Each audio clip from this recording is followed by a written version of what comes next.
My name is Emily, and I'm going to be making a video today about borderline personality disorder.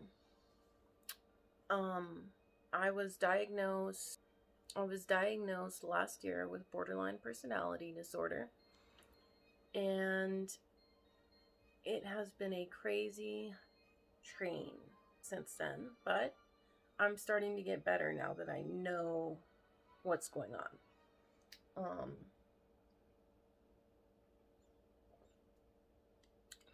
By the way, I'm trying, that Death Wish coffee? It's supposed to be like the strongest coffee in the world. That's what I'm drinking. It's not bad. It's not like super strong or anything. I like my coffee iced, so there's reusable ice cubes in here. And just put a little creamer in there, some creme brulee creamer, and it's pretty good. Pretty good. So first of all, let's go over these symptoms of borderline personality disorder according to the DSM-5.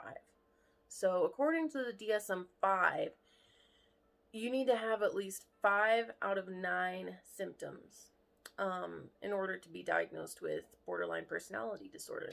That doesn't mean go looking them up and then diagnose yourself with it. That happens too much, and you really don't know what's wrong until you see a licensed psychiatrist or psychologist. So let's go over the symptoms, and as we go along, I'll tell you whether I have them or not. And I'm just going to let you know that I have had a lot of these. Okay. The first one is chronic feelings of emptiness. And a lot of people might get that, but this is on a whole different level. When you have BPD, if you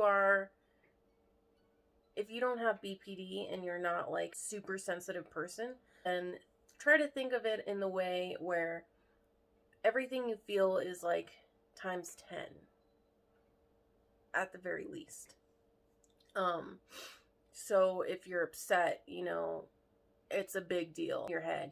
Some people don't make it a big deal in real life, like they don't act it out is what I'm trying to say. But they make it a big deal in their head and start obsessing over it. But yeah, chronic feelings of emptiness I've definitely had and I struggle with all the time. That is a hard one to deal with, and I think that's what leads to the substance use, the risky sex behaviors, and other risky behaviors. Yeah. Next one's going to be emotional instability in reaction to day-to-day events, i.e., intense episodic sadness, irritability, or anxiety, usually lasting a few hours and only rarely more than a few days. So we're very emotionally unstable. It's, a crazy train. Like I said earlier, it's a crazy train. You're going up 1 minute and then, in a few hours you're down and I do struggle with this as well. And what that looks like for me is people with borderline personality usually have an FP, which is a favorite person. It's the person that they focus on and kind of revolve their world around. That can be a boyfriend, a girlfriend, a best friend. A lot of the times, probably someone you just met and are idealizing because you don't know, you haven't gotten all their baggage yet. So for me, what that looks like is if my favorite person seems to be, upset, and then I kind of see like, oh, well, is he mad at me? Like, he must be mad at me. I did something wrong. So that makes me upset. And then I'm really in a bad mood and, really down. And then, he starts to get happy and show me love, and we're really analyzing all these behaviors so much. It's ridiculous. But, he starts giving me attention, positive attention, and all of a sudden I'm like super happy. So that's what it looks like a lot of the times for me. Let's see. The next one is frantic efforts to avoid real or imagined abandonment. Oh my gosh. If you do not have this, you do not have BPD. Like, really, that's all there is to it. This is the biggest one, really. And this is the one that I really struggle with, and I'm sure a lot of people, almost everyone with borderline personality disorder struggles with this. I have done some crazy shit.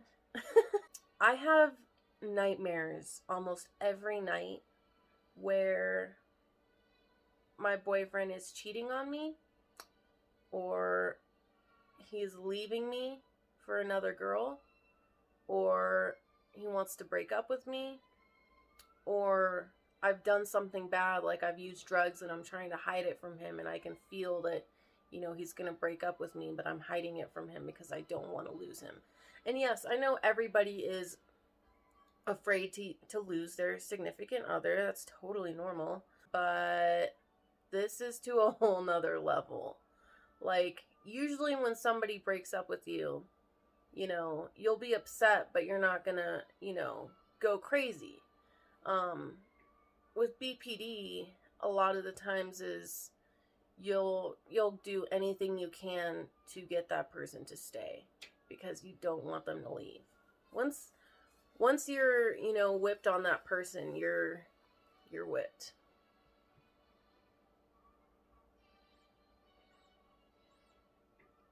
Yeah. We will get into some more stories later in different videos about things I've done along those lines. But I'm not proud of them.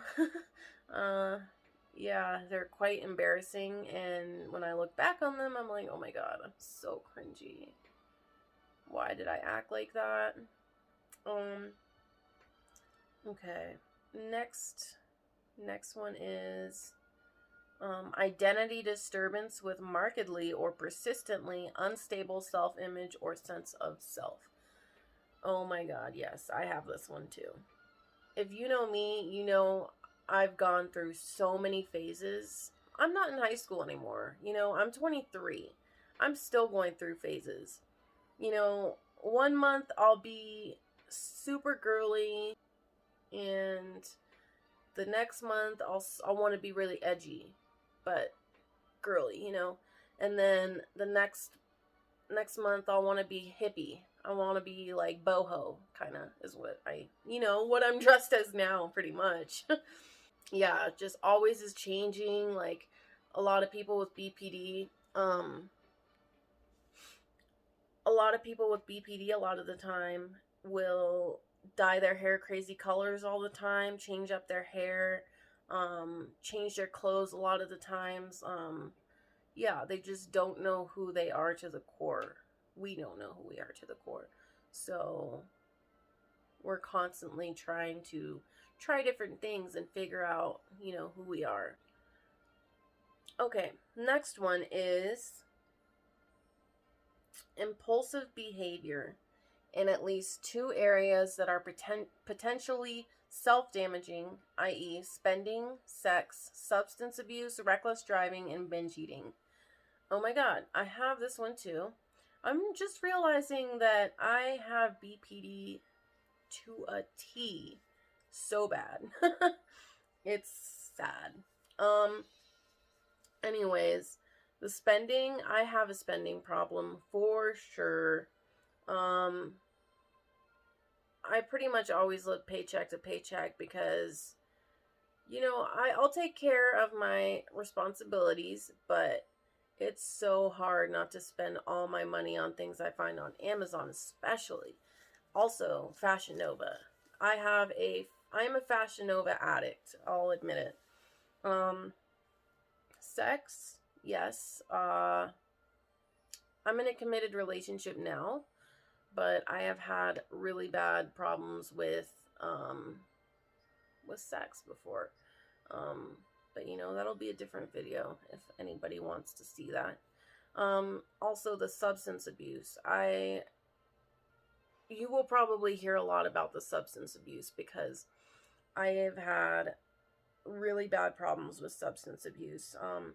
I am now clean and free from heroin and meth. But I was addicted to shooting up heroin and smoking meth and doing cocaine. Those were my three biggest ones. First came heroin, and then my next choice was meth or coke, preferably meth, but I didn't mind coke either. I liked coke. So yeah. And I'm really ashamed of the fact that I had to go through that. But it made me who I am today, although I started doing drugs when I was 14, so I have lost a lot of my life already. 14 to about 22.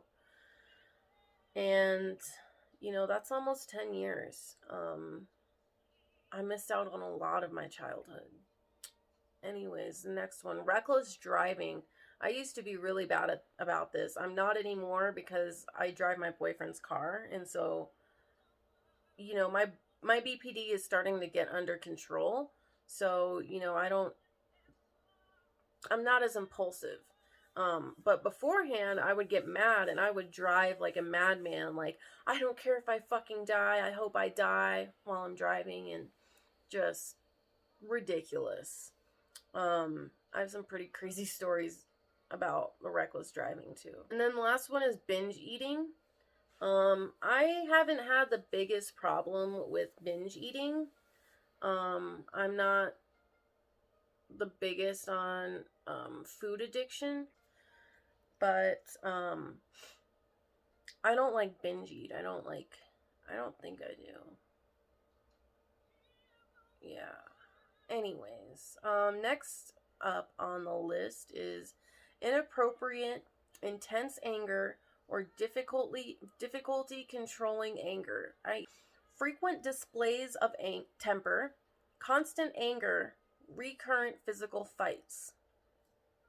I am so irritable. I feel bad because I'm like the sweetest person ever, but when it goes on inside, I am so irritable. Everything irritates me.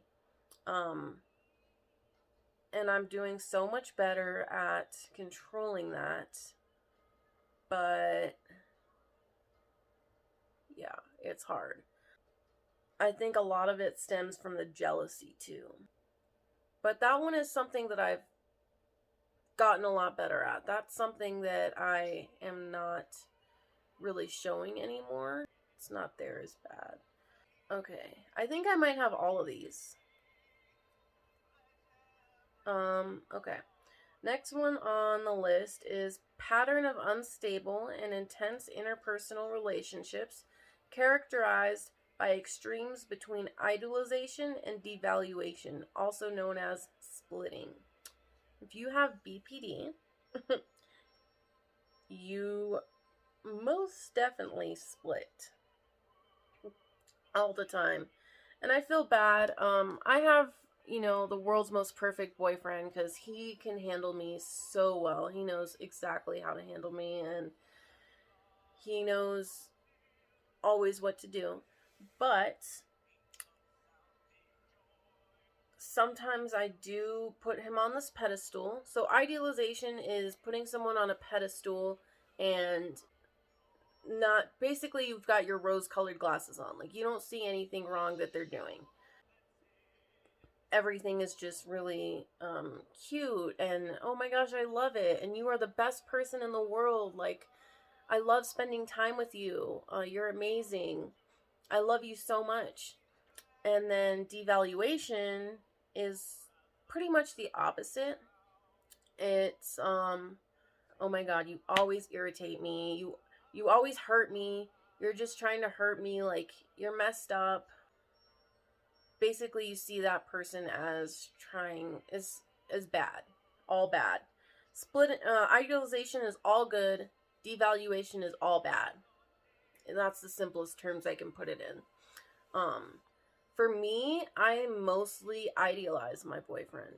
And my boyfriend is my FP. I think I already said that, but he's mostly always in the idealization place, but sometimes he is in the devaluation stage too. He knows when I'm doing that, so he can deal with it better than if, he had no idea what was happening. All right, next one is recurrent suicidal behavior, gestures or threats, or self-harming behavior. I have dealt with this one for a long time. Right now I'm doing a lot better, but who's to say I won't not be doing good, because you never know. But I have, tried to kill myself before. I used to be a really bad cutter.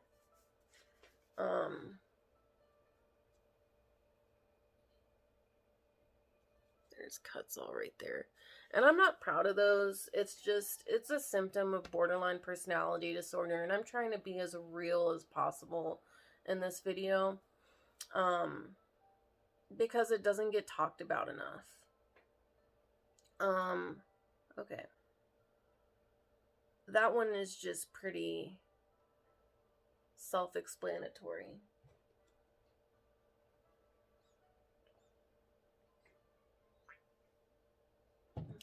And then it looks like this one's last. Transient stress-related paranoid ideation or severe dissociative symptoms. If you're in a relationship with someone with BPD, chances are they're probably always thinking that you're out to get them and cheating on them.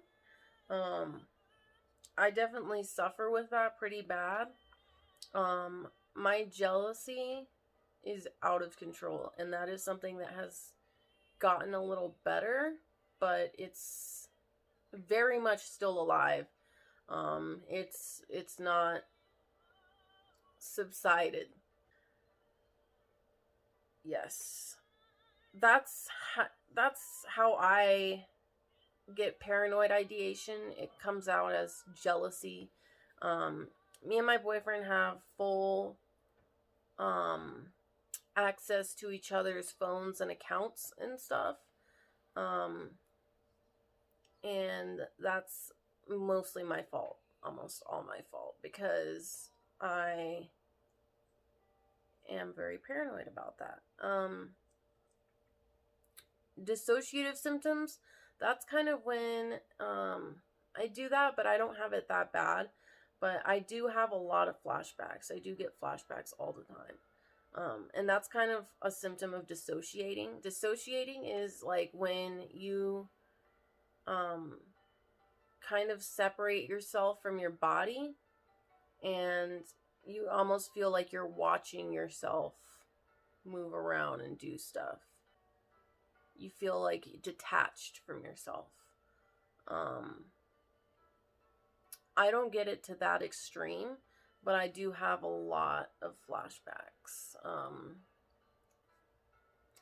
So yeah, this is my first video on borderline personality disorder. I want to make it a point to put more videos out there on this subject, because there's not a lot about it, and there's not a lot that's coming from somebody who has it. All the videos seem to be about, like professionals telling you what borderline personality disorder is, but you don't see a lot of videos from somebody who has it telling you about it. I am now on medication. I'm on Abilify for like irritability. I'm on gabapentin for anxiety. I'm on Wellbutrin for depression, and it kind of helps stop me from smoking so much. Which now I vape, but it doesn't have any nicotine in it. I've recently quit smoking nicotine. And yeah, those medications, back to the point, those medications have helped a lot. I feel like I have a lot more control of myself than I used to, because I used to be really out of control when it basically came to my relationships. Yeah, thank you for watching this video. I will try to upload once every week on a new topic of borderline personality disorder, and let you guys in on what it's like to live the life of a borderline female. Yeah, if you want to see more of these videos, then you know what to do. If you would like to, you can subscribe. If not, You don't have to. But yeah, until next time, thank you for watching.